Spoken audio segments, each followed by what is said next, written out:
Bienvenidos. Esto es Armando Diálogos, programa de análisis sobre los retos de la actualidad en Durango, México y el mundo.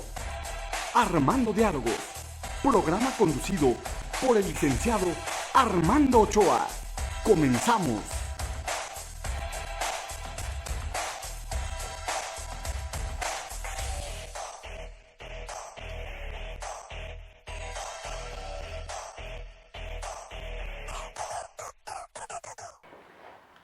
Hola, ¿qué tal? ¿Cómo están? Bienvenidos a este espacio de Armando Diálogos.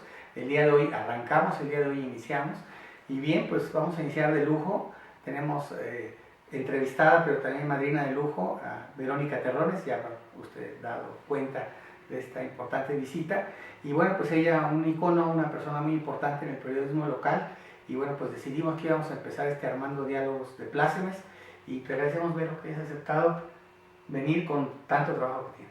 No, gracias a ti, Armando, gracias a todos los colaboradores, compañeros periodistas de esta casa que nos abren espacios importantes ahora desde este lado de la trinchera, con mucho trabajo, pero con muchos retos por delante.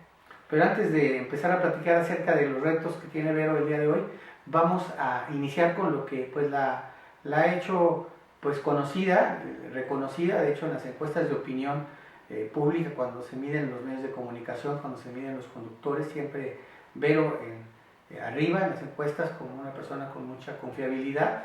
Y bueno, para quienes también la hemos tratado de cerca durante muchos años, pues avalamos esa certeza y esa percepción que tiene la sociedad.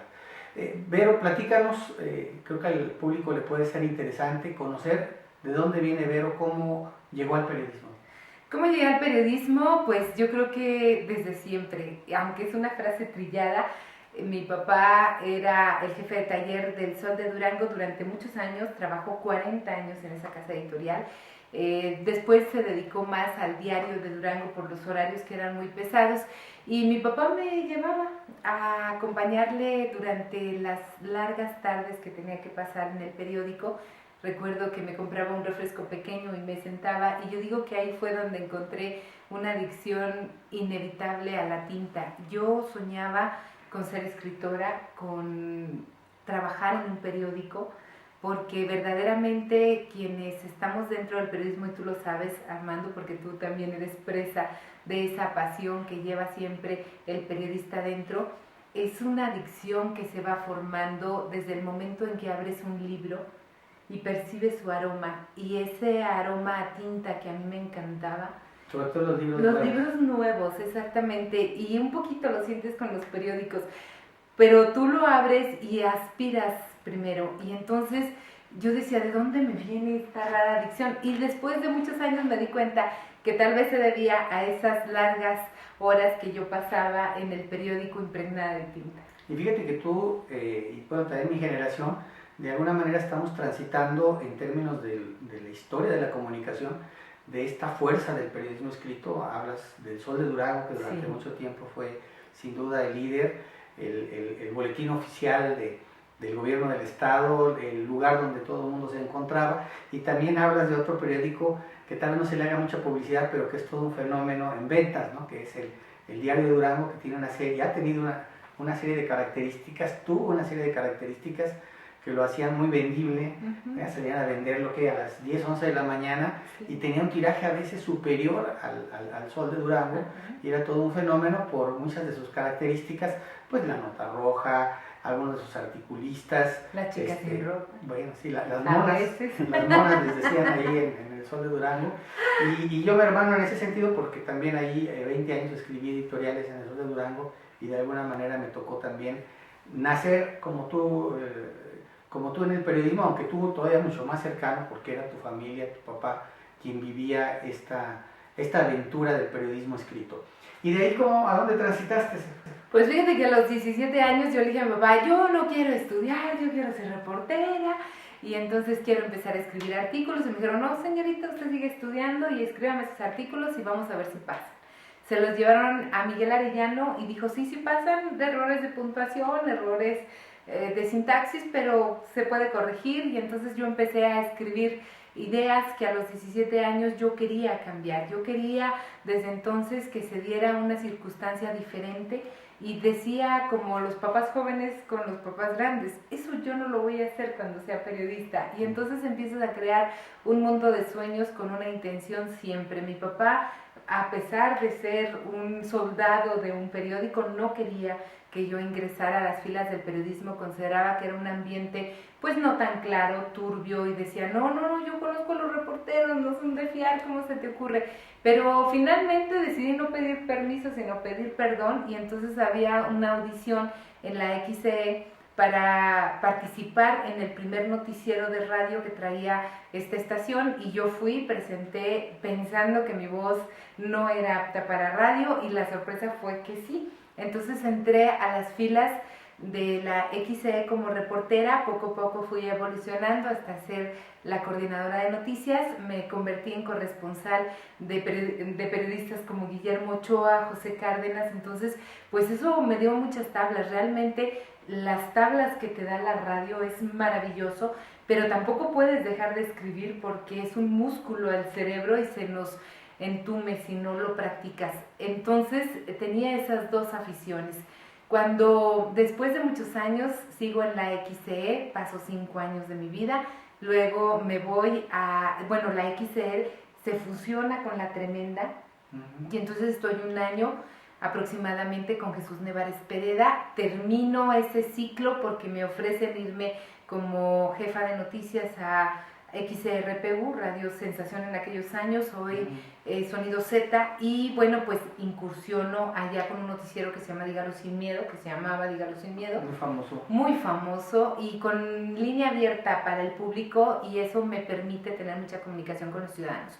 Yo creo que el gran drama que tienen los servidores públicos, ahora hablando desde esta trinchera, antes hablando como reportera, es cuando te desconectas de lo que los ciudadanos quieren decir. Entonces, eso es muy importante. Este tipo de espacios en los que yo me desarrollé, yo creo que me permitieron conocer más de cerca a los ciudadanos, palpar sus situaciones y estar congruente con lo que yo soñaba a los 17 años. Después de ese transitar por XRPU, pues me voy otra vez a La Tremenda, me invitan, me regreso. Estoy un año y apenas iba a cumplir un año cuando el ingeniero Alejandro Stevenson me invita a Canal 10. Y pues ya es terrible hacer las cuentas, pero ahí en esta maravilla... Te sacan las cuentas. Sí, no, la edad y todo, pero hay que ser valientes y hay que hablar con transparencia. No se acuerdan de cuántos años en cada lugar. Pero entro a Canal 10, a Tiempo y Espacio, y yo decía, no, es que la televisión no es lo mío. Pero me equivoqué porque duré 20 años muy contenta de trabajar en esa casa, que fue mi casa por muchísimas horas, por muchísimas experiencias, por mucho tiempo, y ahora pues incursionando en el otro lado que no está nada fácil, Armando. Ahorita le vamos a preguntar sobre no me eso, adelanto, pero primero vamos a incursionando en esta parte. Oye, ¿cuándo? Porque la mente tiene sus trampas.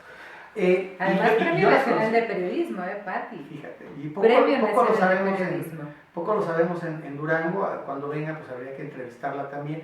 Pero yo lo quiero subrayar porque el nombre de tus compañeras, porque eran un equipo muy bueno. Sí. Muy joven en ese momento me tocó observarlas, y realmente todas han desarrollado muy bien su profesión, y bueno, habría que felicitarlas a las tres, y particularmente a ti que te tenemos en este espacio. Acuérdame, ¿Tiempo y Espacio nace antes que Televisión por Radio? No, inicia en lo que era 620 AM, inicia Tiempo y Espacio bajo el concepto y la batuta de Alfonso Bautista. Él crea el concepto, el nombre se lo da el ingeniero Alejandro Stevenson, acompañado de una persona muy cercana a él, y es un nombre maravilloso, Tiempo y Espacio, la dimensión exacta de la noticia. Surge como un concepto radiofónico en 1992, dura un año. No, 1992, bueno sí, porque era el último año de José Ramírez Gamero, y entonces empieza en radio, y es un concepto que también manejaba la línea telefónica abierta, la libertad periodística, la independencia del medio de comunicación, y al año muda a la televisión cuando ya están dadas las condiciones, y entran ellos, el equipo que en ese momento conformaban Juan José Salas Mancinas, Marino Montoya, ya separado el profesor Bautista. O sea, el profesor Bautista, a pesar de que él fue el creador del concepto, se separa en la transición de radio a televisión. Y bueno, pues Heraclio Rosales Rivas, ellos forman parte del equipo de Tiempo y Espacio y comienzan en televisión. Debe ser por ahí del año 1993. Muy bien, estamos haciendo una historia del periodismo y los medios de comunicación, porque también estás hablando de la historia del periodismo civil, de esto que se abre el teléfono abierto para que los ciudadanos expresen sus problemáticas, y creo que eso fue una revolución en un Durango que bueno, todavía hasta hace poco podríamos decir que tenía un sistema autoritario. Y eso me lleva a la siguiente pregunta: ¿cómo le hizo Verónica Terrones en un medio tan importante, tan impactante, con tanta fuerza como es Canal 10, para realizar su labor en condiciones difíciles? Siempre había condiciones difíciles, tú lo sabes, tú lo has vivido, tú lo has enfrentado. Entonces, no te vengo a platicar a ti, no te vengo a decir que no hay censura o que no había censura. Y autocensura. Y autocensura, por supuesto. ¿Cómo le haces para sobrevivir en condiciones tan adversas? Pues a veces nadando a muertito, decía yo, porque entonces sacabas una nota importante y descansabas. Sí había condiciones muy difíciles a veces para trabajar. Eso es parte de lo que yo creo vino a colmar las condiciones de la sociedad en Durango, que ya, bueno, pues no solamente la censura empezaba a permear en medios o en ciertos niveles, sino que empezó a bajar a la sociedad, a las sociedades de estudiantes, a los grupos de profesionistas. Entonces esto fue generando una inconformidad social. Y sin embargo, pues en el periodismo siempre vivimos esto, ¿no? O sea, cuando yo ingresé a los medios de comunicación, yo recuerdo que me decían, hay 3 personas que no se tocan: el general, el arzobispo y el gobernador. Llamase como se llamase, ¿eh? Pero las condiciones, afortunadamente, en el país fueron cambiando. La transición, aunque nunca la vimos que terminó de consolidarse como lo esperábamos, sí abrió espacios, por ejemplo, para los medios de comunicación. Las condiciones en las que trabaja un periodista en la Ciudad de México son muy diferentes a las que trabaja un periodista, por ejemplo, en Veracruz, donde verdaderamente había refugiados en el anterior sexenio en diferentes partes del país, o aquí en Durango, donde sufríamos también, pues a veces la visión del poder estrecha, un poco asfixiante, pero tenías que aprender a navegar con esta situación para mantenerte vigente en los medios. Yo le decía al ingeniero Alejandro Stevenson, lo dije en pantalla, pero se lo dije también en persona, que yo le agradecía las veces que le habían pedido mi cabeza, y él, a pesar del costo que a veces esto implicó para la empresa, me había sostenido. Esto no es posible cuando tu empresa no te respalda, cuando no tienes aliados que te dicen, pues vamos a ver cómo le hacemos, vamos a resolver esto entre todos. Y es una realidad, Armando, ahorita lo podemos decir. Tal vez si el escenario hubiese sido diferente, yo no te estaría diciendo esto. Afortunadamente, los vientos de cambio han llegado y entonces puedo hablar libremente de lo que a veces la sociedad no conoce y te reprocha, ¿no? Como medio de comunicación, porque te topas a la gente en la calle y te dice, es que ustedes no dijeron esto, es que pasó esto, y a veces cierto y a veces no cierto, porque a veces te decían, es que hubo balacera, me dijo la comadre de mi tía y ustedes no dijeron nada, y tú buscabas en los registros oficiales y no había nada. Yo no digo que los registros oficiales siempre fueran verídicos, pero no había nada. ¿Cómo podías informar? No había condiciones para informar. Pero en realidad sí es una realidad que en este momento ya es otra la situación que se respira en Durango. Muy bien, muy interesante lo que nos está diciendo Vero. Vamos a hacer un pequeño corte de identificación y seguimos con Armando Diálogos en este espacio de España TV. En un momento regresamos.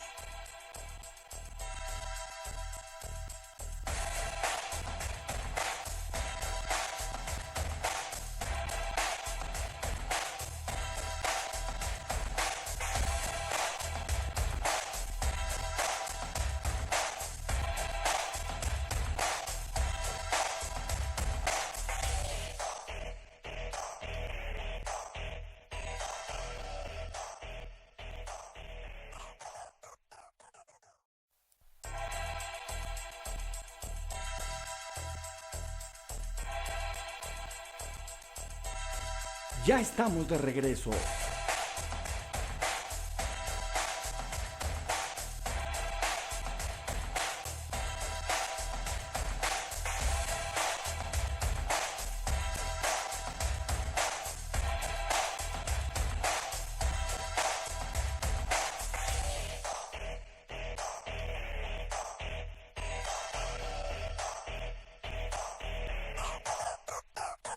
Regresando a Armando Diálogos, aquí con Vero Terrones y platicando de periodismo y cosas peores.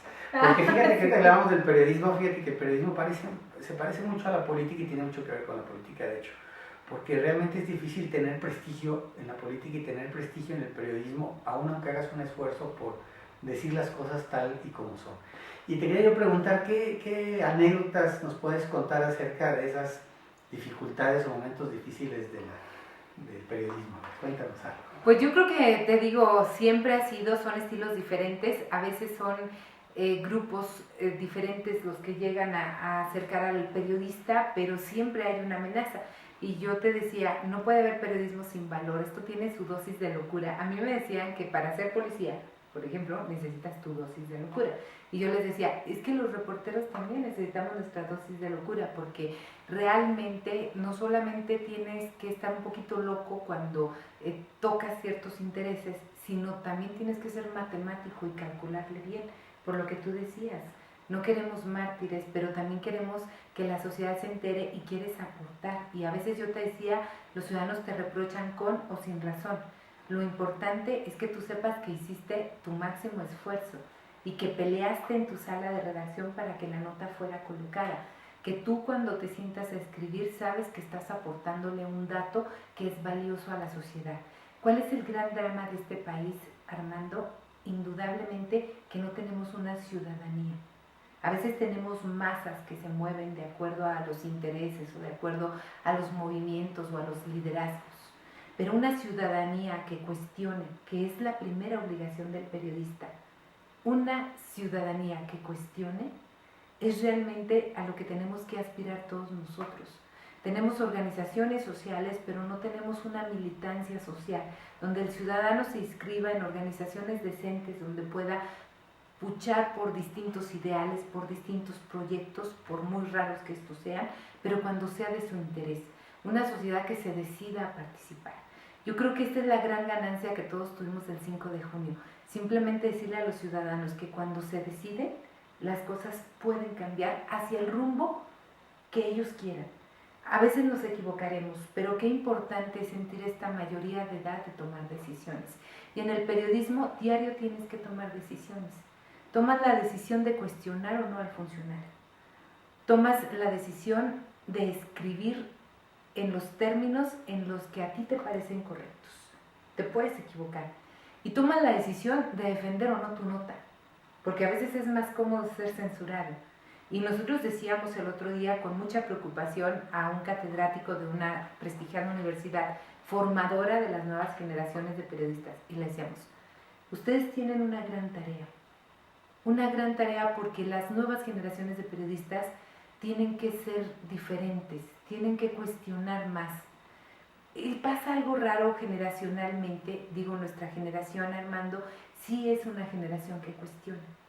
Sí es una generación, como nuestros padres defendían su religión y su honor y su patriotismo, nuestra generación que nació en la crisis, a veces te enfocas más al trabajo, pero por lo mismo las decisiones que se toman desde el ámbito económico nos pegan más, nos impactan más, porque fuimos una generación que nació, jugó, se desarrolló en medio de una crisis económica. Las nuevas generaciones están globalizadas. Ellos no traen conceptos como patriotismo o religión, ellos traen la idea de una aldea virtual en donde pues hay que cuidar el medio ambiente, o sea, tienen otros tipos de preocupaciones que también son válidos, pero antes la generación salía a las calles, salía a protestar. Las nuevas generaciones te mandan un tweet o se manifiestan en Facebook o se burlan del poder público a través de un meme y a veces desde el anonimato. Yo no cuestionaría cuál es mejor o peor, aunque sí tengo mi punto de vista, pero me parece que las nuevas generaciones de periodistas nacen en mejores condiciones, en un país que ya no fue tan asfixiante desde el punto de vista público, pero sí desde el punto de vista de otros temores, por ejemplo, el crimen organizado. Entonces, cada generación de periodistas trae sus retos. Hay que ver de qué está hecha esta nueva generación, porque son los que vienen detrás. Y son los que finalmente van a cuestionar al poder público para convertirse en un contrapeso real. Fíjate que dices como una cosa muy importante. Generalmente el pueblo de México, a través de su historia, siempre le ha dejado demasiada responsabilidad a los líderes. Se deposita demasiada esperanza en ellos, o demasiada crítica, o demasiado cuestionamiento, y sí es necesaria esa parte donde los ciudadanos, efectivamente, el ciudadano se convierte en crítico, es bueno que haga comentarios, que haga cuestionamientos, pero que también pueda participar, que también pueda proponer y que también pueda darle seguimiento a lo que hacen los liderazgos, aunque estos liderazgos hayan prometido cosas buenas, pero sí darle seguimiento para que realmente las cumplan. De hecho, un poquito la función de lo que a mí me toca cuando yo escribo editoriales, más que el hecho periodístico en sí mismo, me toca a mí un poquito más el asunto, y también porque soy maestro de la universidad, un poquito la cuestión didáctica de tratar de dar elementos para el análisis, es decir, cómo reflexionar y qué cosas podemos hacer. Y bueno, pues también hoy, aunque hay un gobierno del cambio y hay tiempos de cambio, tenemos que estar los ciudadanos participando y vigilando que todo vaya ocurriendo de la mejor manera posible. En esta relación entre el poder y el periodismo, ¿cómo ves tú, cómo crees que han salido librados los periodistas? ¿Qué percepción tienes tú de cómo los ven los ciudadanos a los periodistas de Durango? Yo creo que hay una crisis de confianza a nivel nacional. ¿No crees a veces en figuras institucionales? ¿No crees en discursos? ¿No crees en los políticos? Y por ende nos pegó a los periodistas. Esta vinculación y esta extraña relación entre periodistas y políticos nos ha afectado. Yo decía con mucha rebeldía en una columna de las últimas que escribí, yo decía que me pesaba demasiado el hecho de que, por ejemplo, en un sermón un sacerdote dijo aquí en Durango: no se dejen llevar por lo que dicen los medios están comprados, y tú decías, bueno, yo no voy a dar un cheque en blanco por todos los periodistas de Durango, no puedo hacerlo, desafortunadamente. Pero también tenemos nuestros muertos, también tenemos nuestros amenazados, también tenemos nuestras batallas en redacción. Y no puedes salir a la calle con un letrero y decir, soy mártir. No, tampoco se trata de eso. Pero se trata de saber que cada quien hace lo que le corresponde. Y en este momento, en tiempos de crisis, cualquiera te pone un tuit de manera anónima y trata de desprestigiarte. Es una situación lamentable, pero también, finalmente, el hecho de que a ti te digan que eres tal o cual cosa no te convierte en eso. Yo decía, es que yo no voy a hacer lo que tú dices que soy porque tú lo dices. Y esa era mi premisa para no beberme ese veneno. Dentro de las estructuras del poder surgían grupos dedicados a golpear a periodistas. O sea, tú molestabas a cierto personaje de la política y ya sabías que te iba a llegar una cantidad impresionante de mensajes a tu Facebook, a tu tweet, diciendo que eres de lo peor. Lo siento, yo no me iba a beber ese veneno. Yo me vacuné contra ese veneno. Yo no soy lo que los demás digan que soy. Yo sé lo que soy. Y he trabajado toda mi vida por ser congruente. Si alguna vez intenté no serlo, me enfermé. Tú tienes que tener la cabeza y el corazón sincronizados. Y en ese sentido, eso lo percibe la gente, finalmente se nota. Con mis notas diarias, con mi trabajo diario, yo demostraba de qué lado estaba. Y finalmente yo creo que la sociedad sí lo valora, sí lo siente. Entonces, en este tiempo donde hay tanta crisis de confianza y de credibilidad, tú tienes que recuperar algo, el valor de la palabra, que la palabra siga valiendo. Y eso es muy importante, Armando. Importante en los medios y tiene que ser importante en el gobierno. Fíjate que tal vez la gente poco lo sepa, pero había mecanismos de control de los medios de comunicación increíbles, vamos, que abarcaban todos los medios de comunicación, las áreas de los diversos gobiernos, en cada área. Ahorita lo estábamos viendo cuando de alguna manera me tocó a mí dar una asomada a las entregas de recepciones. En todas las áreas hay comunicadores, y muchos de esos comunicadores estaban conectados a un grupo central, o a un personaje central que todo lo veía, todo lo controlaba, y entonces en ese aspecto era muy difícil poder decir cosas diferentes. Y yo lo que observaba, por ejemplo, sobre todo en el Canal 10, es que sin ustedes hacer un juicio ni editorializar, el hecho de que pasaban los baches, o el hecho de que pasaban tal problema en tal comunidad y demás, pues hacían eco de lo que la sociedad necesitaba y rompían ese cerco, que realmente era un cerco muy, muy complicado, y que en algunos casos, en algunos de nosotros que estuvimos en algún medio X, pues decíamos algo y de repente al día siguiente ya no podíamos hablar, ¿no?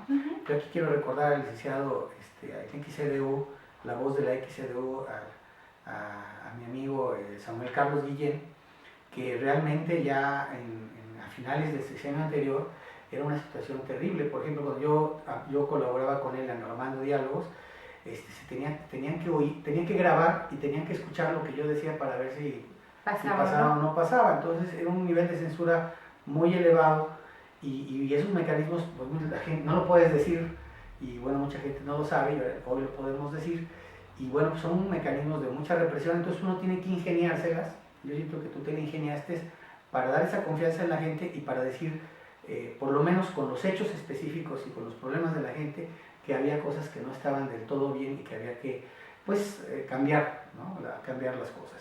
Entonces son anécdotas, son situaciones muy, muy complicadas y muy difíciles. Pero hoy has dado un brinco, un salto en tu carrera, en tu disposición a la comunicación, de pasar de ser la líder del periodismo cívico y crítico en un canal con un alto rating, con un noticiero de mucho rating, a ser parte de un gobierno.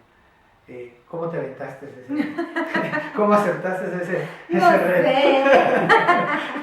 No, mira, la verdad que difícil, ¿eh? Yo quiero decirte que sí, no fue una decisión fácil. Yo en realidad, gracias a la confianza que tenía de mi ex jefe, el ingeniero Stevenson, pues estaba en una posición privilegiada, ¿no? En un medio, rating líder, con horarios preestablecidos, con posibilidad ya de haber dado el brinco de reportera a coordinadora de noticias, pues ya de no andar en la noche en los charcos, ¿no? Ya encargas a los nuevos la tarea, pero es esa adrenalina y ese valor que te lleva a no quedarte en el mismo lugar todo el tiempo, que yo creo que me hizo tomar esa decisión. Yo quiero decirte que, contrario a lo que muchos pensaban, que esto estaba hablado, que estaba acordado, que hubo un acuerdo, que el medio apoyó, no hubo tal cosa, ¿eh? Yo de hecho fui como conductora a la toma de posesión del doctor Aispuro y estuve colaborando con algunos compañeros de La Laguna y de aquí de Durango. Y el día 21 que me toman la protesta, me dicen todos, ¿qué calladito te lo tenías? Es que no lo sabía y nadie me lo cree. No lo sabía a pesar de que se había manejado en el medio ambiente, en el medio, perdón, periodístico. Ya se había dicho que yo iba a comunicación social, o sea, que un personaje de estos tuiteros que se le ocurrió la idea y sí, se le ocurrió y lo puso y yo decía, no, o sea, ¿yo cómo me voy a ir de Canal 10? O sea, por supuesto que no. Y la verdad no pensaba irme, Armando. No había necesidad. ¿Por qué lo hice? Porque yo sí quiero que las cosas cambien en Durango. Y tú también. Y nosotros realmente tenemos, como muchos ciudadanos, expectativas de lo que viene. Y yo estaría sintiéndome muy rara siendo una espectadora en televisión de un momento histórico de Durango. Cuando te ofrecen la posibilidad de ser parte del engranaje que impulse un cambio real para los ciudadanos, sí lo piensas, porque dices, es que si en mis manos está que esto verdaderamente camine, se empuje, se abra, hay que hacerlo, porque ya lo critiqué 20 años y no ha cambiado mucho. En este momento histórico yo puedo ser parte de las manos que jalen la maquinaria pesada que durante tanto tiempo no nos gustó cómo aceitaba nuestro Durango. Entonces dices tú, bueno, ¿me quedo a seguir criticando? También aporto, pero no ha sido suficiente. O me meto a las entrañas y una de dos, o me devora o hago un cambio. Yo le apuesto al cambio. Mi manera de ser es esa. Mi forma de ver la vida es esa. Y de reversa nada. Vamos a ver si funciona. Y si no funciona, yo seré la primera en decirlo. Pues un reto muy importante el que asumes, porque efectivamente cambia uno de posición. A mí yo he tenido pues, la oportunidad alguna vez también tuve la oportunidad de ser funcionario y quiero yo recordar qué cosas escribía. y lo que hacía obviamente ya no podía ser la crítica ácida, pero sí hacía un acompañamiento reflexivo de lo que se estaba haciendo. Por suerte creo que estuve colaborando en gobiernos que seguramente cometieron muchos errores, tuvo muchas deficiencias, pero que en términos generales creo que la gente los calificó como positivos, que fueron las administraciones municipales de oposición de la década de los 90.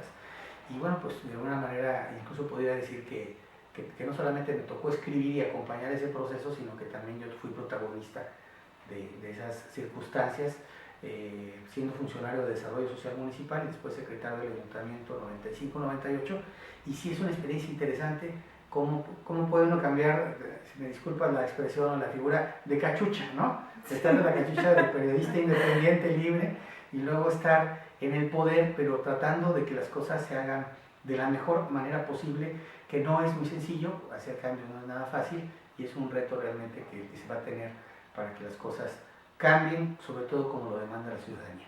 Pero vamos a hacer un corte y vamos a regresar en un momento más con esta entrevista y con nuestra invitada de lujo, Verónica Terrones. En un momento regresamos.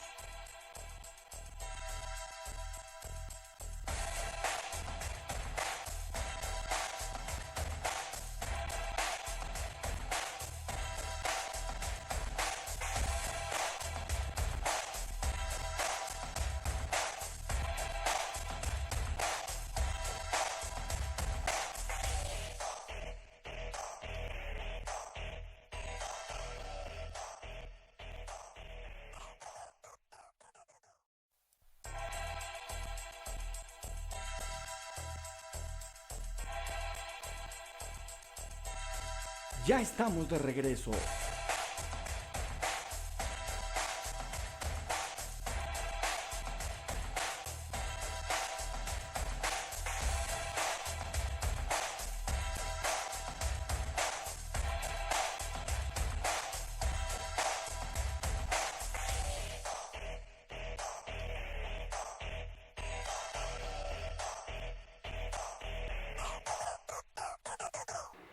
Pues muy bien, hola, ¿cómo están? Estamos en Armando Diálogos, dialogando con Verónica Terrones.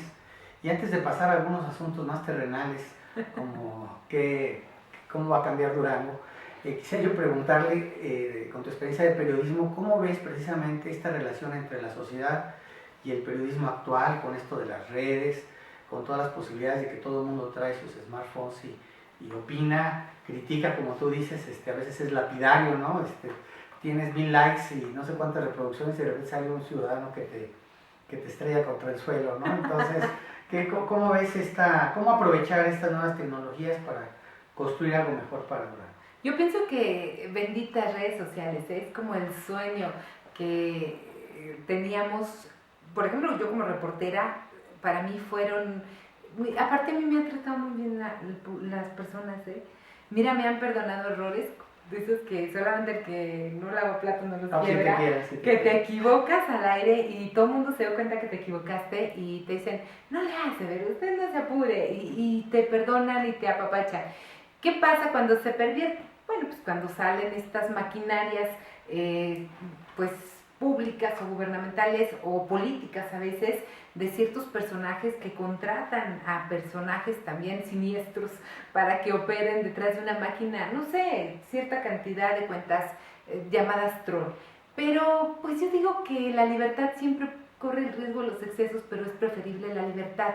Y en ese sentido, qué maravilla que los ciudadanos puedan retroalimentarnos, Yo me enteré de muchas cosas a partir de las redes sociales. Primero, tú lo sabes, cuando nosotros empezamos a reportear, pues tenías que hacer una inversión cuantiosa en libros, tenías que comprar muchos libros para estar actualizado, tenías que leer todas las revistas, tenías que comprar todos los periódicos. Entonces, el internet viene y abarata una profesión en la que nunca se ha ganado demasiado, contrario a lo que las personas piensan, al menos no todos, porque hay algunos que acabo de descubrir que ganaban muy bien, pero no todos. Entonces, y los que ganaban muy bien no se preparaban. Sí, eran porque tenían un uso político, ¿no? Exacto, entonces Tú de repente entra esta carretera maravillosa de la información y puedes acceder a todos los periódicos locales y nacionales. Tú recuerdas a qué horas llegaban los periódicos nacionales a la 1 de la tarde y empezabas y tenías que seleccionar según tu bolsillo. Cuando llegaban, ahora algunos ya ni llegan, pero ya,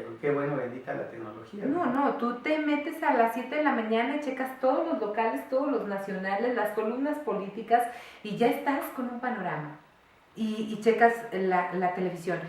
Pero antes había que invertirle a esto. Luego llega el boom del Facebook, que a mí en lo personal me parece que es muy social. Yo a veces no sé qué hacer con mi Facebook porque de alguna manera, ya sabes los cursos que te da la Procuraduría General de la República y los órganos dedicados a proteger a los periodistas que te dicen no publiques a tu familia, no digas dónde andas, pues reveles detalles que te puedan volver vulnerable.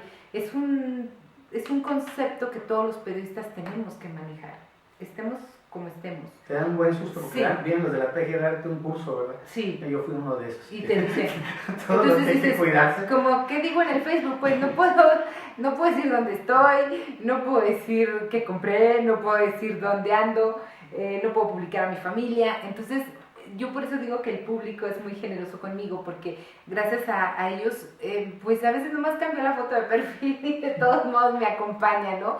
Y hacen sus comentarios y me aguantan. Y a diferencia de lo que sucede con el Twitter, donde afortunadamente es como un canal rápido, es como el sueño de cualquier periodista, porque te da y te regala la inmediatez. Pero no solamente la tuya, sino la de todos los medios. El presidente de la República utiliza el Twitter, el gobernador usa el Twitter, ¿por qué? Porque inmediatamente comunica y es como una ventana maravillosa. A mí me encanta el Twitter. Y yo sé que muchos dicen, no, pero es que el Facebook es lo de hoy. Sí me gusta el Facebook, pero como estoy tan limitada, y en el Twitter no, o sea, no me importa que me limiten a 140 caracteres. Yo creo, como el manual del país que escribió Alex Vilhelmo, que no es necesario. Las cabezas largas denotan una mala información. O sea, cuando tú vas a decir algo tan importante para la sociedad, es un hecho contundente y te caben 140 caracteres. Si tú tienes que hacer como periodista una cabeza larga, pues lo que va a pasar es que vas a tener una nota que explicarle a la gente. Es como el chiste que le explicas por qué se tiene que reír. Es lo mismo con la información. Y entonces para mí es un sueño esta tecnología donde tú rápidamente platicas, donde tú rápidamente dices, y hoy con Periscope además yo te puedo pasar el video de la marcha a los médicos en el mismo momento en el que está sucediendo. Y es tu opción si la ves o no la ves. Entonces a mí me encanta. Ahora, se me multiplican los ojos y los oídos, porque los ciudadanos son muy gentiles y a mí me mandaban fotos. Me decían, por ejemplo, lo que pasó hoy en el puente de Canatlán, que se colapsó. Y lo acaban de hacer, ¿no? Lo acaban de inaugurar hace 3 meses.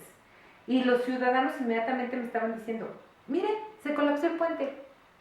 Y ahí a un lado mío estaba el gobernador. Entonces ya le dije, mire, se colapsó el puente. O sea, qué maravilla, tus ojos y tus oídos se multiplican. Yo estoy muy a favor. Ahora, ¿que esto hace periodismo ciudadano? Yo creo que sí. Dice, no, pero no es periodismo, son ciudadanos con herramientas, como sea. Finalmente están comunicando y ese debe ser el objetivo de las herramientas. Te digo, después se desvirtúa porque hay quienes toman fotos que no corresponden, tratan de confundir y hasta te ponen a prueba. También el periodista tiene que ser selectivo. Este es el gran reto de la información.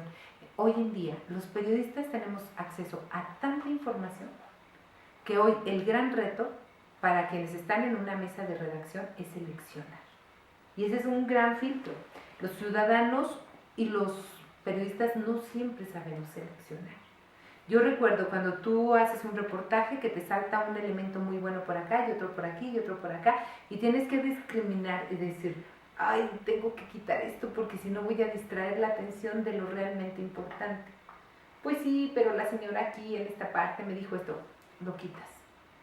Esta posibilidad de jerarquizar la información es algo que ahora tenemos que hacer. O sea, te llega tanta información que tú tienes que decir, esta se la tomo y le doy seguimiento, y esta no la tomo, porque no me sirve, porque no me aporta, porque no es trascendente. Son filtros que como periodistas tienes que hacer. Ahora, como autoridades, también tendremos que hacer. Sí, muy interesante, doctor, lo que nos comentas, porque ahorita que decías también hay una idea que es muy famosa del Principito que dice que lo esencial es invisible para los ojos. A veces también las imágenes, los hechos en sí mismos, hay que verlos con instrumentos y herramientas de análisis, o sea, hay que interpretarlos. Y bueno, eso también es algo que también se tiene que colaborar, tenemos que hacer una colaboración colectiva para que se pudiera también no solamente ver los hechos, sino también ver qué hay detrás de esos hechos, qué hay detrás de todo lo que está ocurriendo, y eso implica también una educación ciudadana, que es lo que hablábamos, que necesitamos construir y fortalecer una ciudadanía no solamente más informada, sino con más herramientas para poder analizar, entender y opinar. Creo que eso es lo que nos faltaría. Yo siento que, como tú dices muy bien, ahorita ya hay mucho flujo de información, ahora necesitamos que ese alimento, que son los hechos y la información, le podamos dar una utilización, un uso. Hoy que cambias esa perspectiva de ser periodista, reportera, analista, crítica, hoy que pasas a esta posición en comunicación social del gobierno del Estado, vas a tener una dualidad, vamos a decirlo así. Por un lado está el asunto de cómo trabajar la imagen del gobernante, de quienes gobiernan, y por otro lado el asunto de cómo establecer una comunicación con la ciudadanía, que es lo que tú decías al principio de esta plática, de este diálogo, que nunca hay que perder ese sentido de la gente. Fíjate que a mí me pasa algo muy extraño. Mi teléfono lo tienen muchísimos ciudadanos, porque ellos me ayudaban a reportear. Entonces me decían, y ahora en esta nueva responsabilidad me siguen llamando. Y yo les digo, es que no sé si sepa que ya no estoy en Canal 10. No, pero ahí donde está, ayúdenos. Y yo me quedo pensando, y te lo aseguro que hace 2 horas estaba pensando en eso. Yo pensaba y soñaba en una oficina de comunicación social que tuviera sus tintes de gestoría, que pudiera ser un enlace entre el gobernante y los ciudadanos. ¿Por qué no soñar en un proyecto de comunicación social diferente? No solamente de aquel que coloca las fotos posadas en los periódicos, sino algo más integral, algo que realmente venga a cumplir una función social, porque entonces, ¿cómo se justifica en el organigrama social, no en el público, la existencia de una oficina de esta naturaleza? Y yo decía, es que cuando recibo las llamadas como que me siento comprometida, me hablaban de una situación de acoso en una escuela secundaria, y yo decía, ay, o me hablaban el otro día de una situación de otro ámbito de gobierno y me decían, es que nos prometieron que iban a venir y no vinieron, entonces yo no me puedo quedar con eso, nunca he podido. Entonces le mandé un mensajito al funcionario y le dije, oiga, pues usted quedó de ir y no ha ido. Y luego piensan que voy a hacer cuchillito de palo, ¿no? Pero tampoco me podía quedar con la queja ciudadana. Entonces yo dije, ¿por qué no organizar esto? Que de todos modos está sucediendo. O sea, la gente se sigue comunicando, siguen los problemas. ¿Por qué no nos organizamos con esta inconformidad? Pero esta idea la pensé, la tuve hace 2 horas, entonces no tiene forma. Lo que sí tiene forma en mi mente es que el proyecto de comunicación social tiene que cambiar.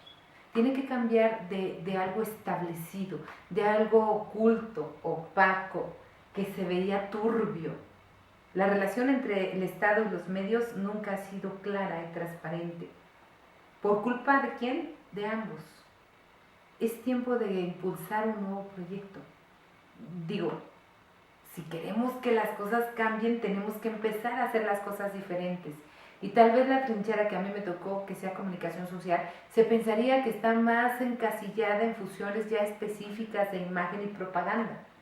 Pero no necesariamente tiene que ser así cuando tú realmente quieres comunicar. Por ejemplo, el gobernador cuando me hizo la invitación me dijo, es que también quiero que asuman las veces de vocera. Y Durango nunca ha tenido un vocero del gobernador. Y la primera vez que aparecí como vocera, los mismos compañeros decían, ¿y como por qué te voy a grabar a ti? Si hasta hace poco eras mi competencia, ¿no? Y es un pensamiento real, y yo los entendía perfectamente. De hecho, cuenta que dijiste que te hablaban por teléfono, yo me imaginaba que ibas a agarrar la cámara, ibas a hacer el reportaje, ¿no? Más o menos así, ¿no? Te vieron ahí y dijeron, ¿qué hace Vero ahí? No, sí, y me pasa, Armando, el reflejo después de tantos años, cómo me lo voy quitando poco a poco. Iba escuchando yo una nota, ahora monitoreando los medios, y lo dice, pasó esto, y yo, ¿tengo? No tengo. O el otro día salí muy tarde de trabajar, eran como las 12 de la noche, y pasé por el tecno y estaba cerrado, y yo inmediatamente me iba a bajar. No, Verónica. Todos los problemas son asunto tuyo. Dije, ese estado, no. Te toca, no. Súbete a tu carro y vete. No lo pude evitar. O sea, al hablar jefe de prensa, oye, ¿qué pasó en el tengo? Es un instinto que yo cultivé, trabajé por muchos años. Me tengo que estrellar contra la costumbre. Pero ¿por qué no usar ese olfato para beneficio de algo? No hallo todavía el engranaje. Digo, lo que estamos haciendo ahorita es buscar la forma, ¿verdad? La forma, el mecanismo. Pero que de alguna manera la comunicación social sí redunde en favor de todos. Fíjate que una vez me tocó participar, me invitaron en un gobierno municipal, que en paz descanse, el ingeniero Jorge Herrera Delgado, y nos preguntaron ahí en un panel, había mucha gente que habíamos sido funcionarios municipales, y yo también daba una idea, y aquí te la aporto, de cómo los recursos y las relaciones que tiene el poder con la comunidad nos puede llevar a lo que le llaman la mercadotecnia social. Es decir, ya no la mercadotecnia de vender imágenes o caras bonitas, sonrientes y votos, sino el asunto de ver cómo hacer campañas contra el sobrepeso, cómo hacer campañas para que la gente se active físicamente, etcétera, ¿no? Habría que sacar una lista de prioridades y ver qué cuestiones a través de los medios de comunicación y de manera institucional se promueven algunas medidas donde los ciudadanos puedan participar. Claro. Puedan participar en muchas cosas que habría que cambiar, ¿no? Entonces yo te aporto esa idea que me tocó a mí. Fíjate, decirla. yo tenía, como el ingeniero Stevenson en Canal 10, muy centrado en el tema social, yo le he dicho, vamos a hacer campañas de cultura vial, por ejemplo, que es un desastre, ¿eh? No tenemos cultura vial. Muchos accidentes. Y el otro día venía pensando, mi campaña de cultura vial. Pero no, o sea, tengo que asumir que donde estamos puedes poner este poder al servicio de los ciudadanos. Así es, porque finalmente porque el concepto es comunicación social, ¿verdad? Claro, no es solamente coloca la foto mañana. Pues un gran reto el que tienes, nosotros te deseamos lo mejor, te agradezco que estés en este primer programa como madrina, no sé, ahorita me va a dar una patada para que dure muchos años, mucho tiempo, este programa y bueno, pues aquí este es tu espacio, cualquier actividad en la que podamos no solamente ir como casi todas las oficinas lo hacen, ¿verdad? De difundir las opiniones del gobernante, sino también estas campañas que se pudieran desarrollar para ayudar a crear conciencia, a informar, a enfrentar problemas que realmente tiene la sociedad. Bueno, pues aquí está este espacio que precisamente sí tiene esa finalidad, armar diálogos en torno a los problemas que tenemos, los retos que tenemos y aportar cosas más allá de pues, los simples datos o los simples hechos y las noticias, darle un plus, invitando a gente que como tú ha generado una actividad periodística, pero además con mucho profesionalismo, con mucha conciencia y con mucho compromiso. Y creo que pues todos los duranguenses, cada quien en la trinchera que nos toque, tenemos que colaborar con el cambio y también hay que decirlo, quienes también sigan cuestionando las cosas que se hagan mal. Al gobernante, al gobierno le hace bien que donde haya deficiencias y haya errores se hagan los señalamientos correspondientes, porque eso va a obligar al mismo gobierno y la autoridad a hacer las correcciones que tengan que hacer, ¿no? Si no, no se va a poder conseguir un buen gobierno. Ver un último mensaje que quieras compartir con los ciudadanos. Agradecer a todos tantos años buenos que me acompañaron en aquel lado y decirles que si no estuviera convencida de mi propio anhelo de que las cosas cambien, yo hubiera estado en el mismo lugar y con la misma gente. Pero hay que empujar cada quien en lo que nos corresponde. Yo estoy muy contenta y muy cansada, pero muy contenta. Y yo creo que el ánimo se siente en Durango. Como que el ambiente está más relajado y hay que trabajar porque esto nos dure, porque esta alegría perdure y porque finalmente los anhelos que llevaron a este cambio se hagan realidad. Pues Vero ya está en otros tiempos y en otro espacio y esperemos que le vaya bien y le agradezco que haya estado aquí en esta inauguración de este espacio. Es su espacio, a través de las redes también vamos a estar para que nos haga sugerencias, nos haga comentarios y podamos enriquecer el camino de Durango, un camino que esperemos que le beneficie a la mayor parte de la población, a la mayor parte de la gente y que tengamos, como dice Vero, ese ímpetu y ese camino para que las cosas sean diferentes. Le agradecemos a usted su atención, a Vero que ha estado con nosotros y seguimos viéndonos, escuchándonos la semana que entra en Armando Diálogos. Muchas gracias.